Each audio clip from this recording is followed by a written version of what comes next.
We are now going to start by pulling the Silent Night SK Pull DA. Headphone users, please turn down your volume. So, here we go. 3, 2, 1.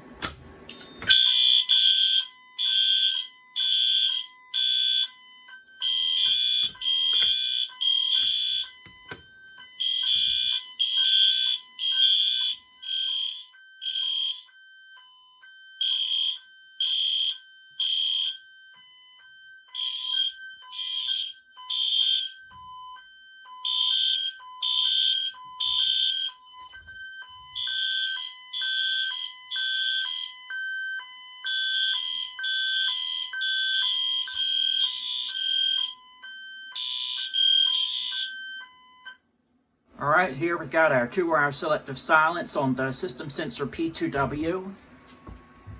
And the strobe on the SPSR is also set to non-silenceable. Now we're just going to hit system reset.